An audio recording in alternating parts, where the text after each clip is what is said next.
सैया मोरले जब सेल्फ हम हेल्प कइनी कंचन इब्राहिमपुर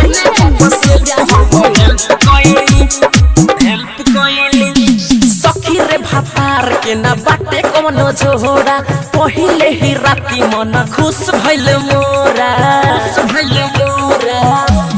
सुनो सखी रे भातार के ना बाटे कोनो जोड़ा पहिले ही राती मन खुश भइल मोरा गतर रजबू के तेल लगइनी गतर रजबू के तेल लगइनी सैया मोरले जब सेल्फ हम हेल्प कइनी सैया मोरले जब सेल्फ हम हेल्प कइनी सैया मोरले जब सेल्फ हम हेल्प कइनी विंध्यवासिनी रिकॉर्डिंग स्टूडियो दिल्ली मोरले जब सेल्फ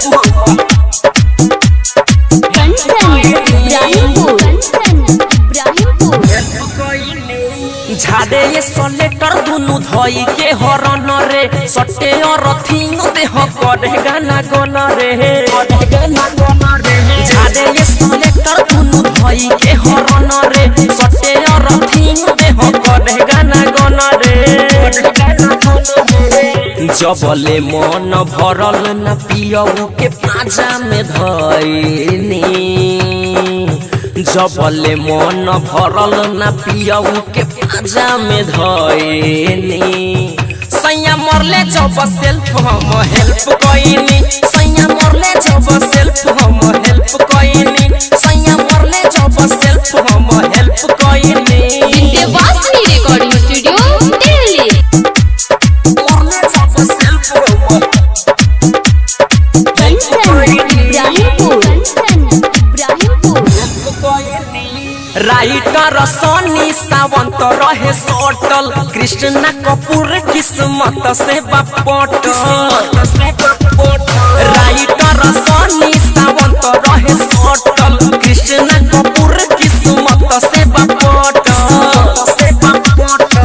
ससुरा में आके सबक सब पूरा कइनी ससुरा में आके सबक सब पूरा कइनी सैया मोरले जब सेल्फ हम हेल्प कइनी सैया मोरले जब सेल्फ हम हेल्प कइनी सैया मोरले जब सेल्फ हम हेल्प कइनी सखी रे भातार के ना बाटे कोनो जोड़ा पहिले ही राती मन खुश भइल मोरा गतर रजबू के तेल लगइनी गतर रजबू के तेल लगइनी